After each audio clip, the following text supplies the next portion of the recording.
ವರುಣನ ಕೃಪೆ ಕಾವೇರಿ ದಯೆಯಿಂದ ಸರ್ಕಾರ ಬಚಾವಾಗಿದೆ. ಇದರಲ್ಲಿ ರಾಜ್ಯ ಸರ್ಕಾರದ ಸಾಧನೆ ಏನೂ ಇಲ್ಲ. ಮಳೆ ಕಡಿಮೆಯಾದರೆ ಮತ್ತೆ ಸಮಸ್ಯೆ ಎದುರಾಗುತ್ತೆ ಅಂತ ಬೆಂಗಳೂರಿನಲ್ಲಿ ವಿಪಕ್ಷ ನಾಯಕ ಆರ್ ಅಶೋಕ್ ಕಿಡಿಕಾರಿದ್ದಾರೆ. ಮಳೆ ಆಗ್ತಾ ಇದೆ, ಅದಕ್ಕೆ ಸರ್ಕಾರ ಬಚಾವಾಯಿತು. ಮತ್ತೆ ಮಳೆ ಆದರೆ ತೊಂದರೆ ಉಂಟಾಗುತ್ತೆ. ಸರ್ಕಾರ ಬರ ನಿರ್ವಹಣೆಯನ್ನು ಸರಿಯಾಗಿ ಮಾಡಬೇಕು. ತಮಿಳುನಾಡು ಸಿಎಂ ಜೊತೆ ಮಾತುಕತೆ ಉಪಯೋಗ ಇಲ್ಲ. ಬೆಂಗಳೂರಿನಲ್ಲಿ ಆರ್ ಅಶೋಕ್ ಹೇಳಿಕೆಯನ್ನು ಕೊಟ್ಟಿದ್ದಾರೆ.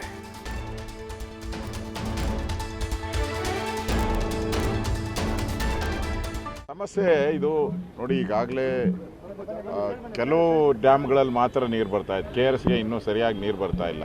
ಮತ್ತು ಈ ಮಳೆ ಎಷ್ಟು ದಿನ ಬರುತ್ತೋ ಅನ್ನೋದು ಗೊತ್ತಿಲ್ಲ. ಆ ದೃಷ್ಟಿಯಿಂದ ಕಾದು ನೋಡೋಣ. ಮುಂದಿನ ದಿನಗಳಲ್ಲಿ ಏನು ತೀರ್ಮಾನ ತೆಗೆದುಕೊಳ್ಳೋದು ನಾವು ತೆಗೆದುಕೊಳ್ತೀವಿ. ಅದು ಉಪಯೋಗ ಇಲ್ಲ. ತಮಿಳುನಾಡವರು ಯಾವತ್ತೂ ನಮ್ಗೆ ಸಪೋರ್ಟ್ ಮಾಡೇ ಇಲ್ಲ. ಸಮಸ್ಯೆ ಇದು ನೋಡಿ, ಈಗಾಗಲೇ ಕೆಲವು ಡ್ಯಾಮ್ಗಳಲ್ಲಿ ಮಾತ್ರ ನೀರು ಬರ್ತಾ ಇದೆ. KRSಗೆ ಇನ್ನೂ ಸರಿಯಾಗಿ ನೀರು ಬರ್ತಾ ಇಲ್ಲ.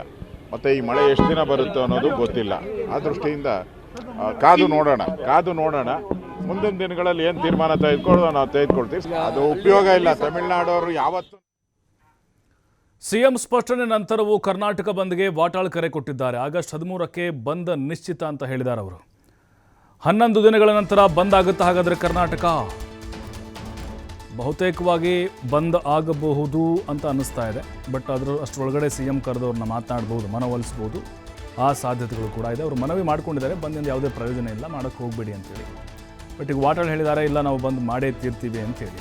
ಭಾಳ ಕುತೂಹಲ ಇದೆ, ಬಂದ್ ಆಗುತ್ತಾ ಇಲ್ವಾ ಅನ್ನೋದು.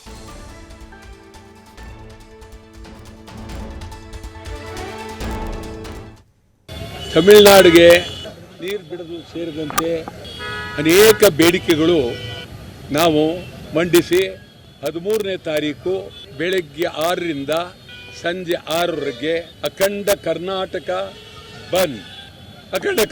ಬಂದ್ಗೆ ಇಡೀ ರಾಜ್ಯಾದ್ಯಂತ ಭಾರಿ ಬೆಂಬಲ, ಅಭಿಮಾನ, ಪ್ರೀತಿ ಎಲ್ಲ ಕಡೆ ಅದ್ಭುತವಾಗಿದೆ. ತಮಿಳುನಾಡಿಗೆ ನೀರು ಬಿಡೋದು ಸೇರಿದಂತೆ ಅನೇಕ ಬೇಡಿಕೆಗಳು ನಾವು ಮಂಡಿಸಿ 13ನೇ ತಾರೀಕು ಬೆಳಗ್ಗೆ 6ರಿಂದ ಸಂಜೆ 6ರವರೆಗೆ ಅಖಂಡ ಕರ್ನಾಟಕ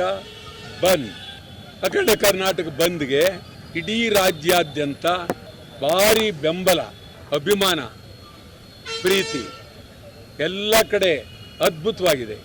ತಮಿಳುನಾಡಿಗೆ ನೀರು ಬಿಡೋದು ಸೇರಿದಂತೆ ಅನೇಕ ಬೇಡಿಕೆಗಳು ನಾವು ಮಂಡಿಸಿ 13ನೇ ತಾರೀಕು ಬೆಳಗ್ಗೆ 6ರಿಂದ ಸಂಜೆ 6ರವರೆಗೆ ಅಖಂಡ ಕರ್ನಾಟಕ ಬಂದ್